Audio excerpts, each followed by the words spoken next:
Opportunity cost, वैकल्पिक खर्च किंवा त्याला संधी खर्च पण म्हणतो.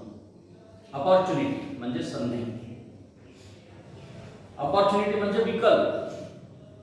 आणि म्हणून ही जी वैकल्पिक खर्चाची जी संकल्पना आहे, ही संकल्पना अर्थशास्त्रज्ञ रॉबिन्स जो आहे, रॉबिन्सनं जी अर्थशास्त्राची व्याख्या केलेली आहे त्या रॉबिन्सच्या अर्थशास्त्राच्या व्याख्येवर आधारलेली संकल्पना आहे. अर्थशास्त्रज्ञ रॉबिन्सची व्याख्या काय आहे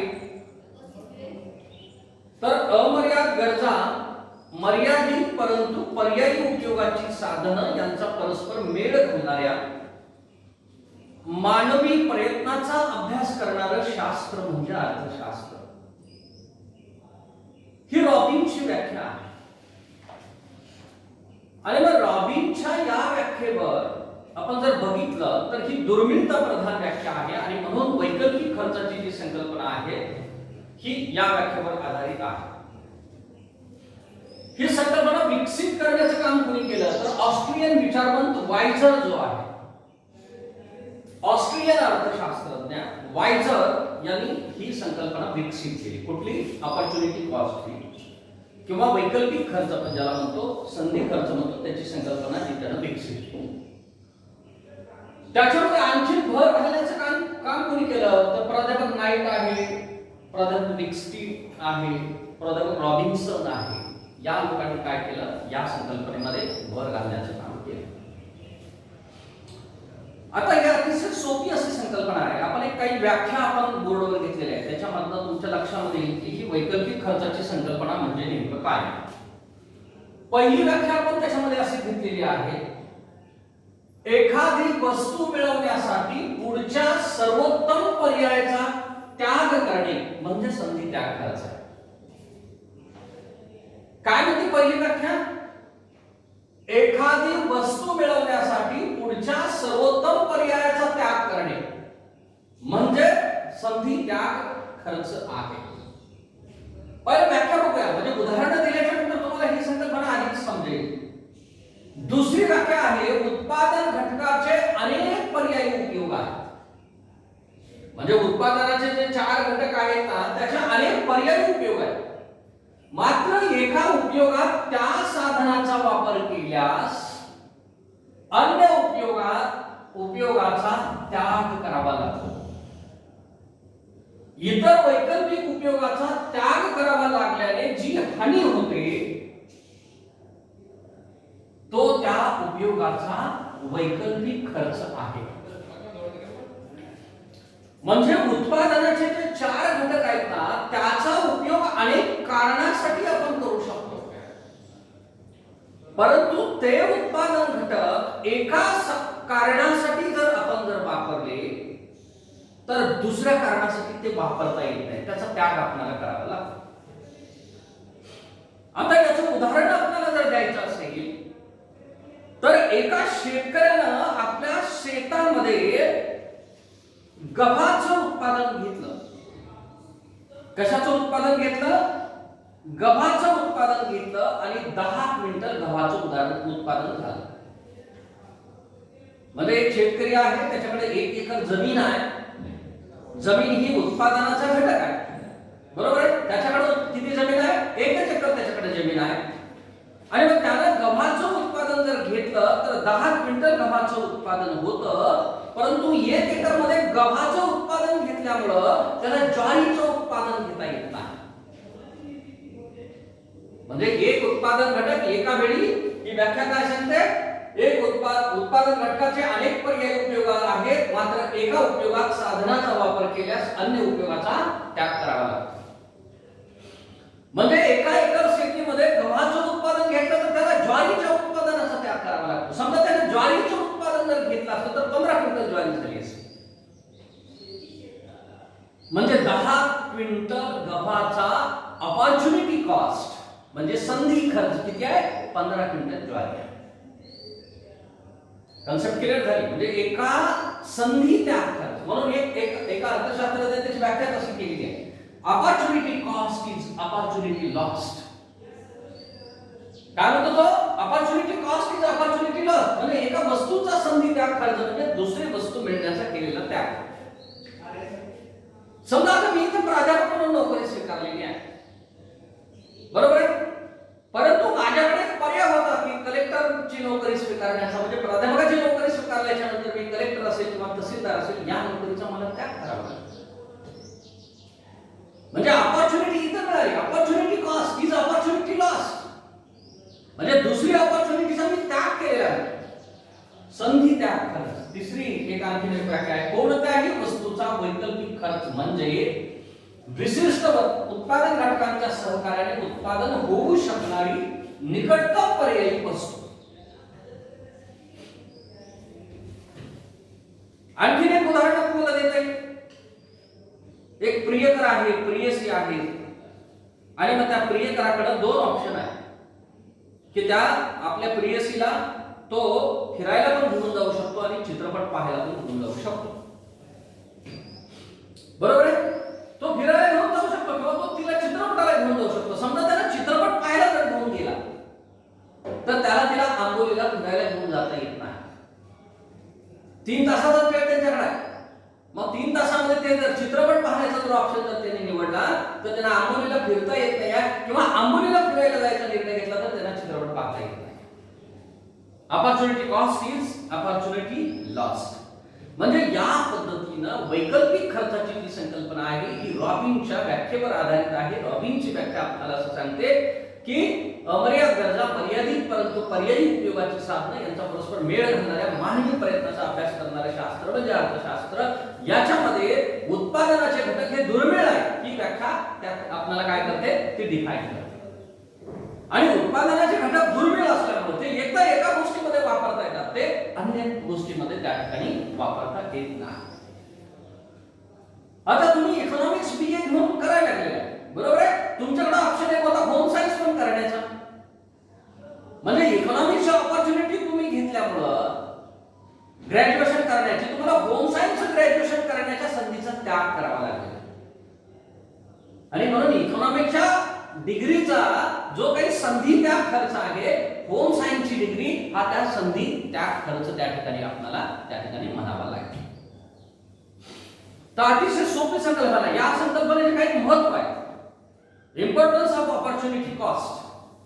कुठले महत्व आहे ते काही पॉइंट आहेत, मी तुम्ही नंतर ते लिहून घ्या, मी त्याच्यामध्ये दिले नाही आहे. पहिला पॉइंट आहे उत्पादन घटकांचा वेगवेगळ्या कार्यात उपयोग करण्यापूर्वी त्याच्या वैकल्पिक खर्चाचा विचार करावा लागतो. म्हणजे उत्पादन घटक जे आहेत ना वेगवेगळ्या कार्यामध्ये त्याचा वापर करत असताना त्याचा वैकल्पिक खर्चाचा विचार करावा लागतो. हे त्याचं महत्व आहे. म्हणजे एखादी गोष्ट म्हणजे आपल्याकडे असणारे पैसे हे काय आहे, घटक आहे, बरोबर आहे. आपल्याकडे असणारे पैसे 500 रुपये तुमच्याकडे आहेत. मग त्यावेळेस तुम्ही ठरवता की या 500 रुपयाचं काय घ्यायचं आपण. 500 रुपयाचा आपण काही वस्तू खरेदी करायची का फी भरायची, वैकल्पिक खर्च विचार करावा लागतो. म्हणजे 500 रुपये खर्च करत असताना आपल्याला वैकल्पिक मग आपण काय विचार करतो, आता ऍडमिशनचा पिरियड आहे, पहिला ऍडमिशन फी भरूया. मग तुम्ही काय केलेलं आहे, एखादी वस्तू खरेदी करण्याचा त्याग केलेला आहे ऍडमिशन फी भरण्यामध्ये. दुसरा राष्ट्रीय साधन संपत्तीचा पर्याप्त उपयोग होतो की नाही याची कल्पना वैकल्पिक खर्चावरून येते. म्हणजे देशामध्ये असणारी जी काही साधन सामग्री आहे, राष्ट्रीय साधन सामग्री आपण त्याला म्हणतो, की त्याचा पर्याप्त उपयोग झाला पाहिजे, त्याचा ऑप्टिमम यूज झाला पाहिजे, पर्याप्त पुरेपूर वापर त्याचा झाला पाहिजे. तो होतो की नाही आहे हे कशावरून कळतं आपल्याला, वैकल्पिक खर्चाच्या संकल्पनेवरून आपल्या लक्षामध्ये येते. तिसरं त्याचं महत्व आहे उपभोग व आंतरराष्ट्रीय व्यापारामध्ये सुद्धा ही संकल्पना उपयोगी पडते. म्हणजे उपभोगामध्ये सुद्धा ही संकल्पना उपयोगी पडते. म्हणजे मध्ये टोमॅटोचे दर त्यावेळेस वाढले होते, त्यावेळेस आपण टोमॅटोचा उपभोगामधला वापर कमी आपण करत होतो. आंबट येण्यासाठी आपण लिंबू आणि चिंच वापरत होतो, बरोबर आहे. म्हणजे उपभोगामध्ये उपभोग घेत असताना सुद्धा ही संकल्पना त्या ठिकाणी तुम्हाला उपयोगी पडते. आंतरराष्ट्रीय व्यापारामध्ये ही संकल्पना उपयोगी पडते. इंटरनॅशनल ट्रेड ज्यावेळेस वस्तूची आयात निर्यात होते त्यावेळेस आपण आंतरराष्ट्रीय व्यापारामध्ये सुद्धा ही संकल्पना त्या ठिकाणी उपयोगी पडते. आपण बघितलं की देशामध्ये कांद्याच्या किमती वाढू नये म्हणून आपण कांद्यावर निर्यात बंदी घातली. पण झालं काय, देशामधल्या कांद्याच्या किमती कमी व्हायला लागल्या. मग आता नाफेडला काय करावं लागलं, दुकानं उघडावी लागली आणि कांदा खरेदी करावा लागला. म्हणजे या पद्धतीनं ही संकल्पना उपयोगी पडते. 5 आहे, उपभोगाच्या क्षेत्रात समसीमांत उपयोगितेचा सिद्धांत स्पष्ट करताना ही संकल्पना उपयोगी पडते. पुढच्या चॅप्टरमध्ये आपण बघणार आहोत लॉ इक्वी मार्जिनल युटिलिटीची जी संकल्पना आहे, जी थिअरी आहे ती बघणार आहोत की त्याच्यामध्ये ही संकल्पना त्या ठिकाणी उपयोगी पडते. सामान्यतः शिक्षण पूर्ण झाल्यानंतर नोकरी करावी की व्यवसाय करावा यासारखे निर्णय घेताना ही संकल्पना उपयोगी पडते. आता बीए इकॉनॉमिक्स झाल्याच्या नंतर नोकरी करायची का व्यवसाय करायचा? जर व्यवसाय करायचा निवडला तर नोकरीचा त्याग करावा लागतो आणि नोकरी करायचा निर्णय घेतला तर व्यवसायाचा त्याग त्या ठिकाणी करावा लागतो. जसं आता मी म्हणालो की एका विषयातून ग्रॅज्युएशन करायचा निर्णय घेतला तर दुसऱ्या विषयाचा तुम्हाला काय करावा लागतो, त्याग करावा लागतो. 7 आहे, सार्वजनिक आयव्ययात महत्तम आर्थिक कल्याण साध्य करण्यासाठी सरकारची कर व खर्च नीती ठरवताना ही संकल्पना उपयोगी पडते. सार्वजनिक आयव्यय ज्याला पब्लिक फायनान्स आपण म्हणतो, म्हणजे सरकारचा खर्च आणि सरकारचं उत्पन्न. आणि मग सरकारचा खर्च आणि सरकारचं उत्पन्न, ज्यावेळी सरकार खर्च करतं आणि सरकार उत्पन्न मिळवत असताना आणि खर्च करत असताना महत्तम आर्थिक कल्याण लोकांचं झालं पाहिजे याचा विचार करत असताना ही संकल्पना सरकारला त्या ठिकाणी उपयोगी पडते. 8 आहे, कल्याणाच्या अर्थशास्त्रात वैकल्पिक खर्चाची संकल्पना महत्त्वाची आहे.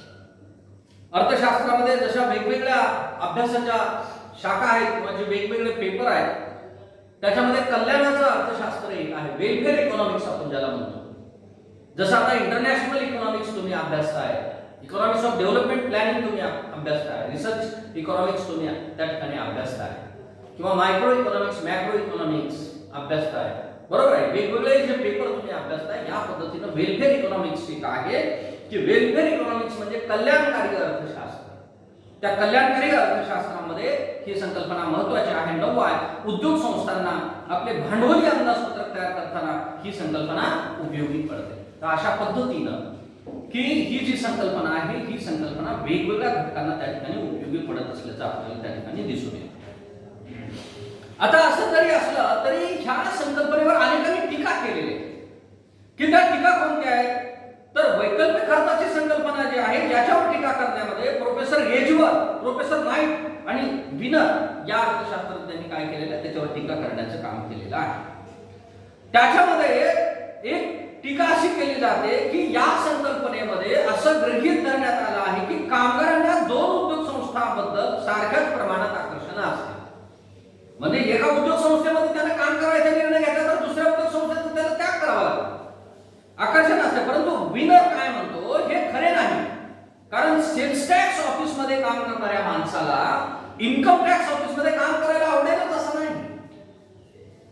म्हणजे जो सेल टॅक्स ऑफिस मध्ये काम करतो त्याला इन्कम टॅक्स ऑफिस मध्ये काम करायला आवडेलच असं नाही. त्यामुळे इन्कम टॅक्स ऑफिस मध्ये मिळणारा 25,000 रुपये पगार हा सेल्स टॅक्स ऑफिस मध्ये मिळणाऱ्या 20,000 पगाराचा वैकल्पिक खर्च होऊ शकणार नाही. म्हणजे आकर्षण 2 उद्योग व्यवसायाचं किंवा कारखान्याचं सारखंच आहे असं नाही, तर आवड सुद्धा त्या ठिकाणी महत्त्वाची आहे. त्याच्यामुळं ही टीका त्याच्यावर करण्यात आलेली आहे. रॉबिन्सनं काय टीका केलेली आहे, रॉबिन्सनच्या मते की वैकल्पिक खर्चाची संकल्पना दीर्घकाळात सिद्ध करता येत नाही, त्यामुळे या कल्पनेचा उपयोग अगदी मर्यादित स्वरूपामध्ये आहे. म्हणजे लॉंग टर्म मध्ये ही संकल्पना सिद्ध आपल्याला करता येऊ शकत नाही. त्याचबरोबर आणखी एजवरच्या मते संधी खर्चाचा विचार ही केवळ कल्पना आहे, कारण स्थळ, काल, व्यक्ती परत्वे वैकल्पिक खर्चाचं मूल्यमापन वेगवेगळं असतं. म्हणजे स्थळ, काल आणि व्यक्ती परत्वे काय असतं, वैकल्पिक खर्चाचं मूल्यमापन हे वेगवेगळं असतं आणि म्हणून ही केवळ कल्पना आहे, हे काल्पनिक गोष्ट आहे, एक कल्पना आहे की वास्तवामध्ये त्या ठिकाणी देत नाही. अशा प्रकारची टीका त्या ठिकाणी करण्यात आली. आणखी एक चौथी टीका आहे, काही उत्पादन घटक हे विशिष्ट उपयोगी असतात, म्हणजे त्यांचा फक्त एकाच कार्यासाठी उपयोग करता येतो, त्यामुळे त्यांच्या बाबतीत ही संकल्पना उपयोगी ठरत नाही. म्हणजे काही उत्पादन घटक हे दुसऱ्या ठिकाणी आपण वापरूच शकत नाही. उदाहरणार्थ माणसांच्या डॉक्टरला भरपूर उत्पन्न मिळते म्हणून जनावरांच्या डॉक्टरला माणसाचा डॉक्टर होता येत नाही.